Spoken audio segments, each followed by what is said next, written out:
You don't ask for help, not because you don't need it, not because you're strong all the time, but because somewhere quietly, deep inside your nervous system, you learned that asking was dangerous. You learned to carry everything alone. You're the one people describe as capable, independent, the one who always figures it out. And on the outside, it looks like strength. It looks like composure. It looks like emotional maturity. But inside, it feels like holding your breath indefinitely. Because the paradox is this: the very skill that once kept you safe is now the thing slowly starving you of connection. You learned not to ask because asking once led to disappointment, or ridicule, or silence, or becoming a burden. So instead you became efficient, quietly competent, emotionally low maintenance. You learned to anticipate needs instead of expressing them, to solve instead of reveal, to endure instead of lean. And now, even when people offer help, your body tightens, your mind searches for escape routes, your instincts whisper, "I've got it, I always do." This is not arrogance, this is not pride, this is a survival pattern that never got turned off. And the tragedy is that no one ever sees how heavy the load actually is, because you never let it fall. Psychologically, people who never ask for help often live inside a constellation of trauma responses that are socially rewarded but internally devastating. One of the core concepts here is avoidant attachment. Avoidant attachment doesn't mean you don't want closeness. It means closeness once came with a cost. As a child, you may have learned that your needs overwhelmed others, were ignored, or were met inconsistently. So your nervous system adapted by saying, "I will meet my own needs. I will not rely." Another key mechanism is hyperindependence, a trauma response often mistaken for confidence.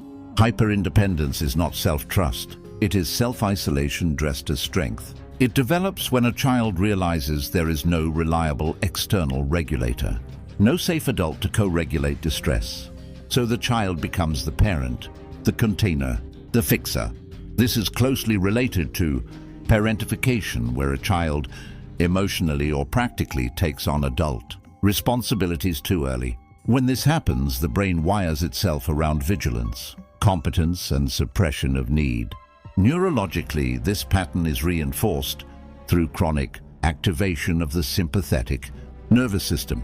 The body remains in a subtle fight-or-flight mode, always prepared to handle things alone. Rest feels unsafe. Dependency feels like collapse. Over time, the default mode, network, the brain system responsible for self-reflection, becomes dominated by monitoring rather than self-compassion. You don't ask, because asking feels like losing control, because vulnerability triggers threat, because your body learned that safety equals self-sufficiency. You became a closed system, not because you wanted to, but because you had to. The cost of never asking for help is not visible. It doesn't show up as chaos. It shows up as quiet erosion. You sacrifice authenticity for stability. You trade emotional honesty for predictability. You become reliable but unreachable. Carl Jung once wrote, "The greatest burden a child must bear is the unlived life of the parent." But there is another burden rarely named, the unlived dependency of the child who had to grow up too soon. You learn to be low need, low impact, easy to manage. And in doing so, you buried entire emotional landscapes, grief, fear, longing, not because they disappeared, but because they were inconvenient to survival. The core fear beneath this pattern is not weakness. It is the fear of being a burden.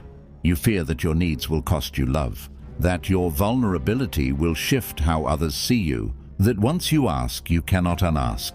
So even joy becomes complex. Even rest feels earned, conditional, temporary. You may feel lonely in rooms full of people, exhausted by competence, emotionally unseen, but unsure how to be seen without risk. This is invisible grief. Grief for the version of you that never got to lean back, never got to say, "Can you hold this for me?" These patterns don't disappear with age, they evolve. People who never ask for help become adults who overfunction in relationships. You anticipate needs, fix problems, and suppress your own.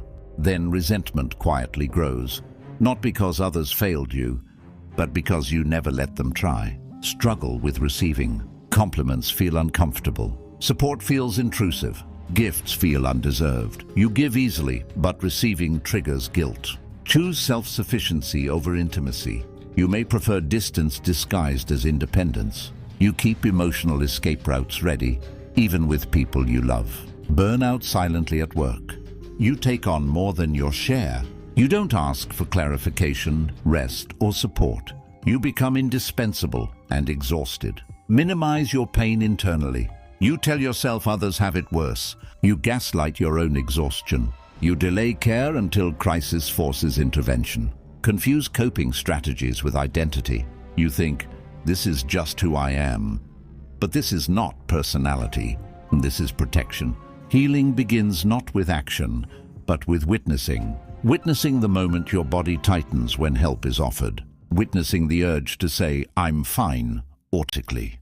Witnessing the grief beneath the competence. Unlearning does not mean becoming dependent. It means becoming relationally flexible. Healing this archetype is not about forcing vulnerability. It is about creating safety inside the body. Practices like Inner Child, reparenting allow you to slowly offer yourself what was missing. Permission to need, permission to pause, permission to be held emotionally. Shadow work helps you integrate the disowned parts, the needy parts, the tired parts, the parts that learned silence. You don't heal by asking everyone for help. You heal by allowing one safe place to exist. Softness becomes a skill. Receiving becomes a practice. Asking becomes an experiment, not a demand. The philosopher Simone Weil wrote, "Attention is the rarest and purest form of generosity."